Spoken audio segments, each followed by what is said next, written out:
Hello, my friends, and welcome back to Slow English Stories. I am so happy you are here today.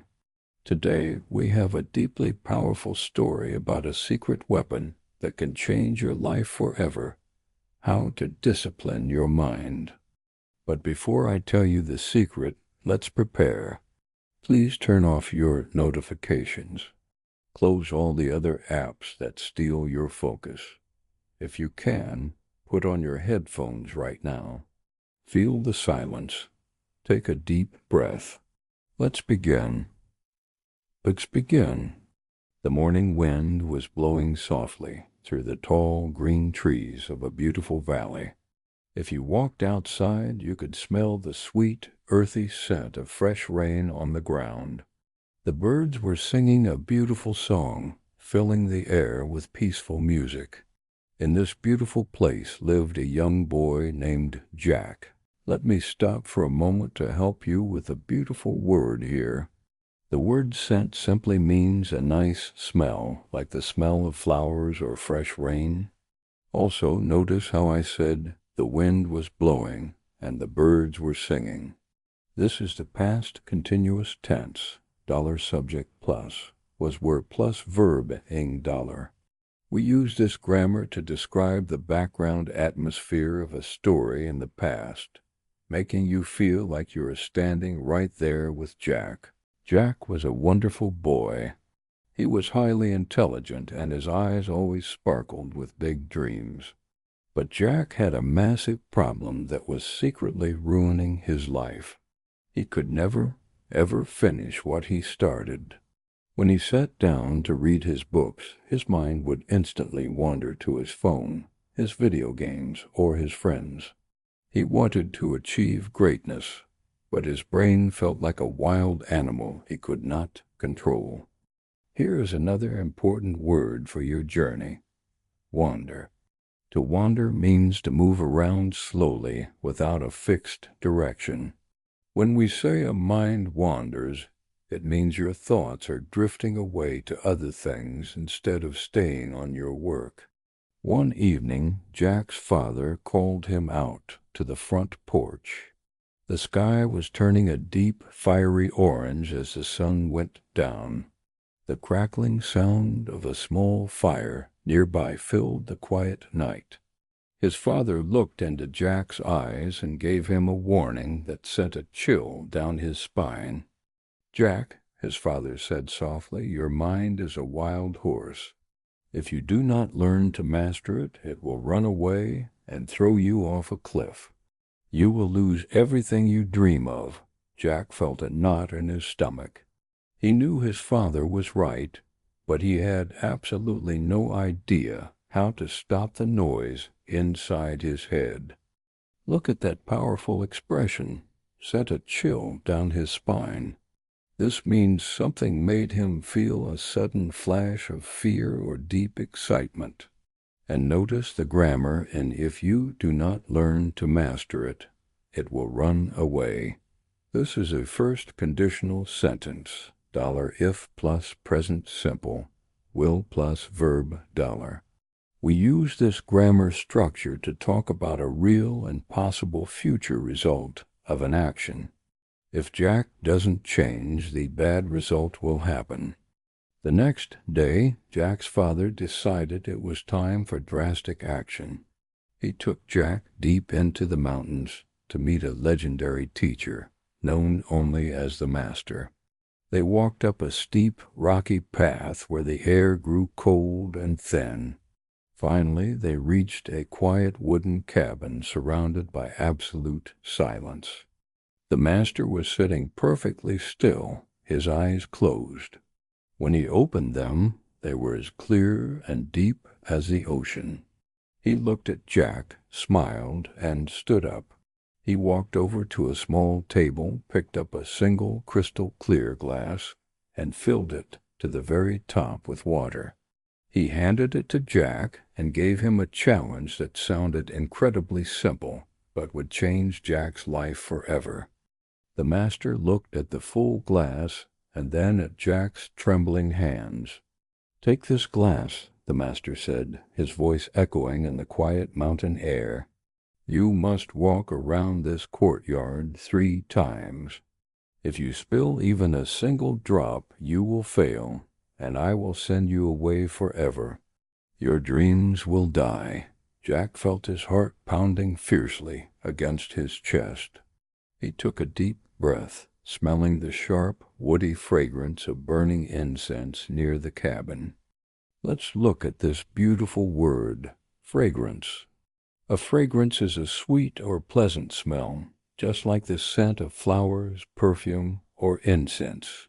"Now look at the grammar here," the master said, his voice echoing. "This uses a participle clause, verbing, to express 2 actions happening at the same time. It helps the story flow smoothly, making the background details feel alive without using long, complicated sentences." Jack took his first slow step onto the stone path. He concentrated hard, staring directly at the crystal-clear water. But as he walked, the quiet courtyard suddenly became full of distractions. High up in the trees, wild monkeys began to chatter loudly, throwing small twigs onto the path. A sudden, cold gust of wind blew dry leaves right across his face, and a colorful butterfly fluttered directly in front of his eyes. Everything around him was trying to steal his attention, creating an intense pressure to look away. The word chatter means to make quick, sharp, speech-like sounds, which is exactly what monkeys or birds do when they are active. The word intense means very strong, extreme, or sharp. For our grammar point, notice how I said, everything around him was trying to steal his attention.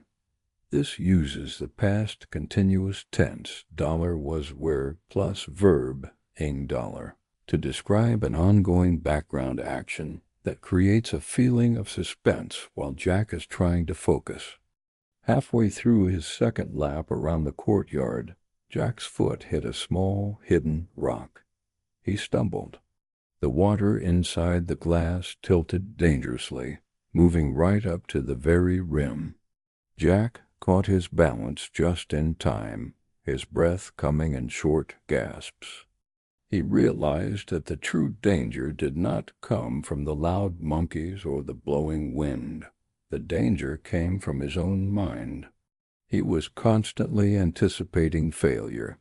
He immediately stopped worrying about the end of the test, ignored the noise of the world, and became completely still inside. Here is a powerful word for your daily life, anticipating. To anticipate means to imagine or expect something to happen before it actually occurs. Jack was expecting to fail, which made his hands shake. Now, let's look at a vital grammar rule here. He stopped worrying about the future. The verb stop is followed by a gerund, verb ing, when you completely quit doing an action. If you stop to worry, it means you pause your walking in order to start worrying. But Jack stopped worrying. He ended the negative action entirely. With deep breaths, Jack began his final lap around the courtyard. His fingers were completely numb from the freezing mountain air, but he did not care about the cold. He focused his entire being on the moving vessel of water in his hands. The wild monkeys kept screaming in the trees, and the cold wind kept blowing leaves at his feet. But to Jack, the entire world had become completely silent. He was the water, and the water was him. Let's pause here to look at 2 great words for your vocabulary. The word numb means unable to feel physical sensation, usually because of extreme cold or deep fear. The word vessel is an elegant word for a container, such as a glass, a cup, or a bucket. Also, look closely at the grammar rule used here. The entire world had become completely silent. This is the past perfect tense, dollar subject, plus had plus past, participle dollar. We use this grammar to show that one action happened completely before another action in the past. The world became silent before he took his final steps. Jack took the last slow step and stood directly before the old teacher. With a steady hand, the glass was placed safely on the small wooden table. It was still perfectly full, glittering beautifully under the sunlight. Not a single drop had fallen. A serene smile spread across the master's face. He looked at the boy and whispered, "You have passed the test, Jack. You did not try to control the wind, and you did not try to stop the monkeys. Instead, you controlled your own mind. That is the ultimate triumph." In this paragraph, we find the beautiful word serene, which means peaceful, calm, and totally untroubled. The word triumph means a massive victory or a great success after a hard struggle. For our grammar lesson, notice how I wrote. The glass was placed safely on the small wooden table. This is an example of the passive voice in the past simple. Dollar was where plus past participle dollar. We use the passive voice when the action or the object is much more important than the person doing it. Here, the focus is entirely on the safety of the glass. Jack returned down the mountain to his village as a completely changed person. He was no longer the restless boy who could not finish reading a single page. Whenever he felt his mind starting to drift toward his phone or distractions, he simply closed his eyes and pictured that crystal-clear glass of water. By being consistent with his practice every single day, he mastered his focus, unlocked his true potential, and successfully changed his entire destiny. Let's look at our final 2 words. Consistent means always acting or behaving in the same positive way over time to achieve a goal. Your destiny means your future or the wonderful things that will happen to you in your life. For our final grammar point, notice the expression, "He was no longer the restless boy."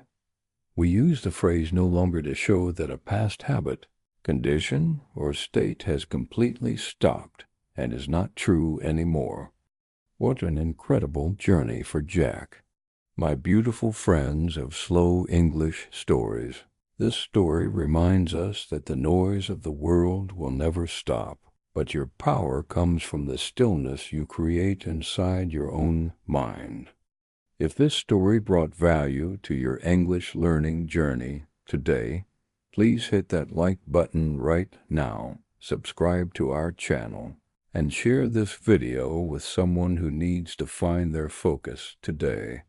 Don't forget to write a comment below using one of our new words from today to practice your English.